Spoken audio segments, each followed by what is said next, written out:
Saravá, meu povo, tudo bem? Estamos aqui, Umbanda em Casa, nossa segunda aula. Antes de irmos direto para as práticas iniciais, eu preciso compor um cenário com você. E eu preciso que você entenda que eu estou utilizando fatos históricos, eu estou usando material baseado em pesquisa. Esse material ele não é psicografado, ele não é baseado em achismo, intuição e absolutamente nada disso. Porque talvez, logo mais, não só nas práticas, mas principalmente na construção do conceito, você venha a se chocar com coisas que serão faladas que vão de encontro a coisas contrárias que você aprendeu. E muitas vezes eu falo assim, não é que você aprendeu errado, mas quem te ensinou também aprendeu nessa construção, e tá tudo bem. Se você tiver disposição de esvaziar o copo, abrir a mente, o coração e entender que dá para fazer um resgate, vai ficar muito melhor. Agora, nesse momento, o nosso ponto é o que vem antes da Umbanda. Por que eu preciso fazer esse movimento? Para que você entenda construções atuais e você perceba algumas coisas, tá? Então, vou fazer o jogo dos copos com você. Funciona assim. Quando eu olho para o escopo da Umbanda, eu vejo influências lá dentro. A gente vai considerar assim, a influência do indivíduo local pré-colonização. Nós estamos falando de toda a comunidade indígena. A influência que vem com a colonização, o europeu. E aí, a partir da questão da escravidão, porque não teve outro caminho, a influência africana.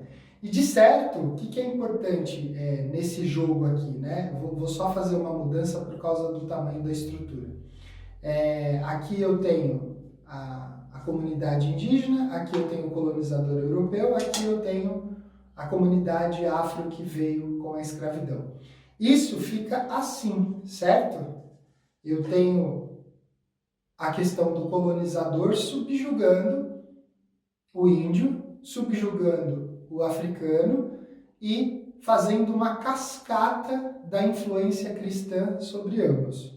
Isso é um processo histórico. Entenda, não estou falando de sincretismo. Eu estou falando do processo de dominação, do processo de você tentar, num primeiro momento, uma mão de obra que não deu tão certo, que foram os índios, e depois outra mão de obra forçada, que foram os africanos. Africanos de várias origens, nesse primeiro momento a gente não vai especificar.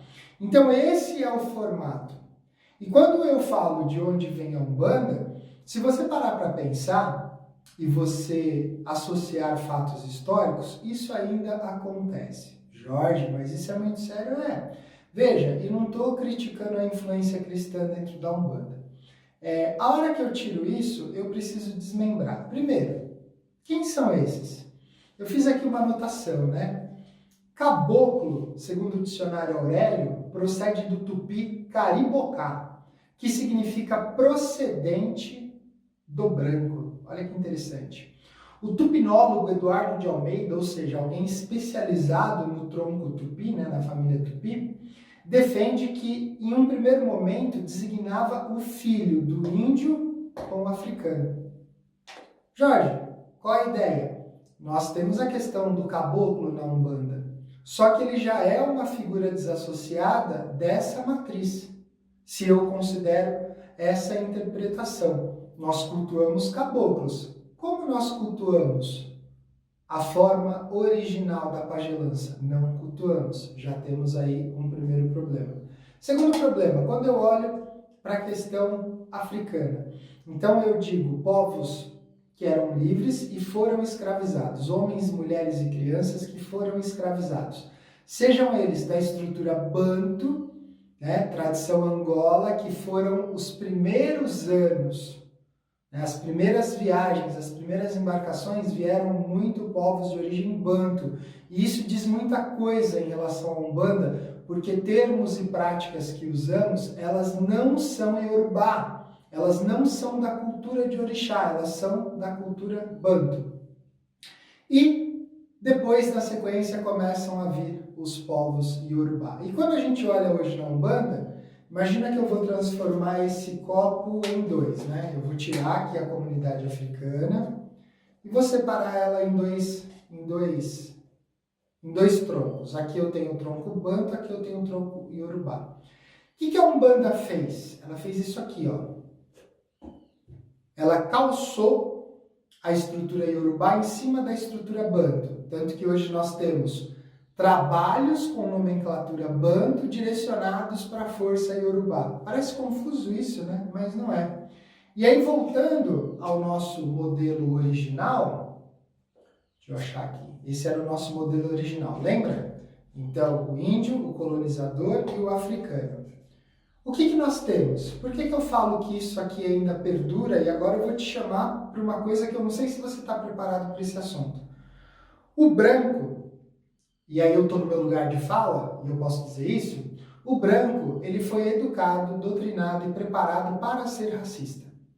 Nossa, Jorge, que forte é! Todo branco é um racista em potencial.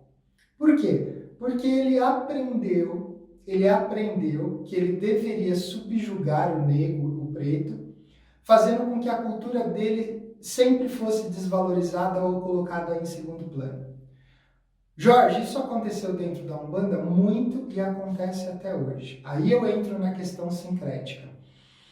É claro, quando se defende mais, foi o sincretismo que salvou o orixá, foi o sincretismo que salvou a cultura. Ok, eu posso considerar isso. Mas eu pergunto, e hoje? É necessário? Porque o modelo sincrético, ele é assim. Ele é nesse formato. 23 de abril, dia de São Jorge. São Jorge é um santo da cultura católica e Ogum é um santo da cultura, é uma divindade da cultura Yorubá.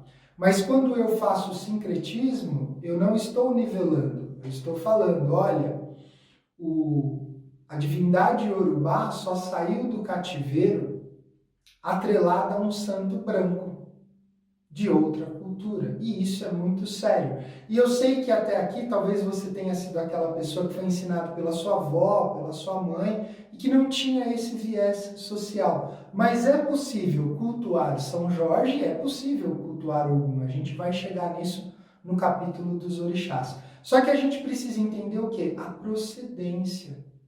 A procedência. E o discurso que eu faço hoje, e eu digo você, muitas vezes é um discurso que você não conseguiu afinar ele ainda com o momento atual.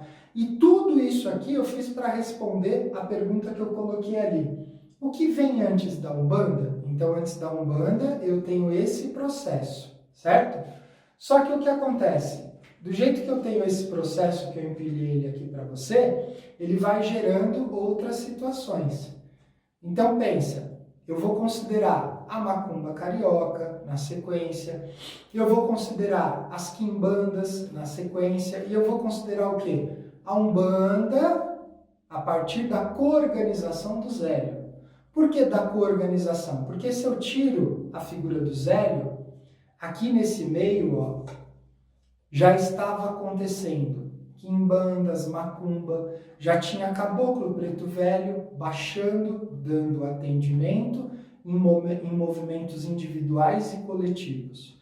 O nome Umbanda, né, com N mudo, Umbanda, ele também já existia. E ele era a prática de quem?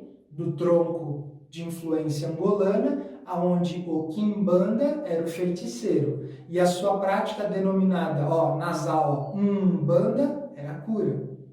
Então, a hora que vem essa Umbanda com um na frente, não é um som novo, não é algo inédito.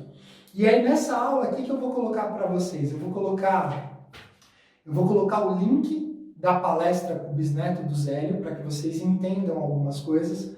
Vou colocar essa indicação aqui, ó. Essa indicação, Laurentino Gomes, Escravidão, volume 1. Você só vai entender isso aqui, esse empilhamento, a hora que você lê isso aqui.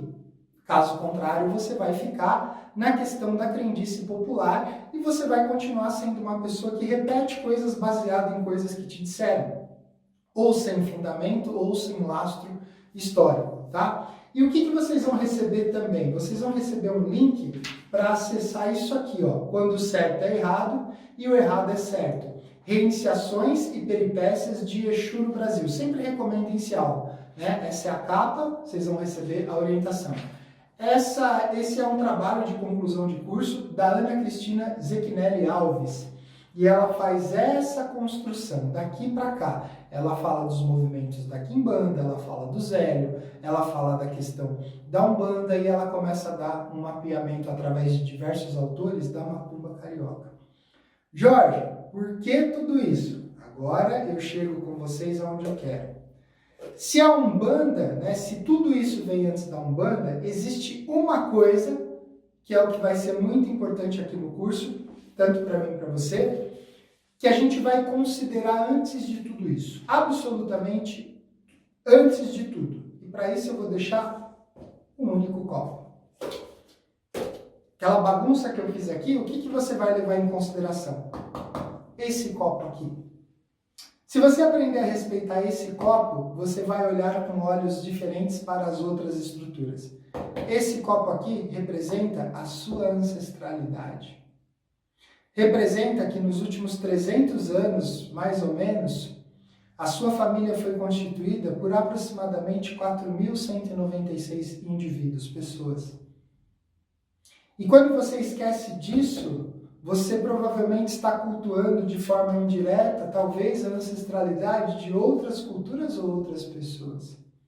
Quando eu esqueço, né, que aqui estou eu, aqui estão meus pais, né, vou colocar em um para dar. Aqui estão meus bisavós, aqui estão meus avós, aqui estão meus bisavós, aqui estão meus tataravós, até no momento que eu chego numa estrutura chamada origem. E quando eu esqueço disso aqui e coloco fatores religiosos na frente, eu estou me desconectando com isso aqui e isso começa a criar um processo espiritual na sua vida. Então, se a gente vai falar de práticas em casa, fazer umbanda em casa, fazer qualquer coisa voltado a índio, caboclo, preto velho, orixá, sem isso aqui, você vai queimar etapas. Mas Jorge, e se eu venho de descendentes, né, que foram colonizadores, que foram indivíduos que foram escravizados ou da origem da terra? Ok, mas isso precisa ser lembrado aqui. Só que aqui a gente entra num problema muito sério, né? Eu estou aqui, talvez isso seja você, e aí é você que não fala com pai e mãe, é você que não conhece avô e avó, é você que não sabe quem é bisavô ou bisavó, tataravô e tataravó jamais, origem nem pensar. E é exatamente isso, ó. Eu tenho uma abertura e eu quero que você, se você já foi meu aluno de benzimento, você já sabe do que eu estou falando. Eu quero que você imagine que dessa origem, ela é como se fosse uma nascente e aqui brota um rio. E esse rio vem, essa água vem. Quando esse espaço está aberto, por esquecimento, por falta de honra, eu não tenho nada para impedir o curso dessa água. Ela vai descer e vai bater com mais força aqui. E nisso vai trazer coisas que estão na água, que como esses indivíduos não estão sendo lembrados ou cultuados, eles jogam, né, no fluxo da teia do destino, o seu peso em relação à espiritualidade, dinheiro, doenças, que a gente fala que são as repetições de processo dentro da ancestralidade. Agora, quando há um alinhamento, essa água ela desce mais contida, trazendo as coisas de uma forma que eu desperte aqui para não repetir padrões anteriores. Então, se vai fazer umbanda em casa, ok, perfeito. O nosso marco zero, além de estudar, além de ver todas essas referências, é o quê? Cultuar ancestralidade. Então, antes da Umbanda, a pergunta que foi feita, o que vem antes da Umbanda? Vem a sua ancestralidade. O que vem antes da Igreja Católica? Vem a sua ancestralidade. O que vem antes do seu candomblé, da sua quimbanda, do seu voodoo, do seu culto, não importa, vem a sua ancestralidade. Porque aí isso começa a ganhar alinhamento. Eu vou mostrar isso de duas formas. Eu vou mostrar a representação de como montar e eu vou mostrar o meu culto, como eu faço, ok? Fica ligado, se joga nas leituras, leia. Ler não ocupa espaço. Que aí você vai sair desses modelos fechados, enfadonhos, dessa cultura muitas vezes perversa e racista que persiste dentro da Umbanda, e eu não culpo quem te ensinou dessa forma. Porque quem te ensinou dessa forma também aprendeu dessa forma e com certeza não estava usando o artifício de unir espiritualidade com pesquisa. E aí as coisas começam a tomar outra forma. Ok? Vamos? Adiante? Saravá!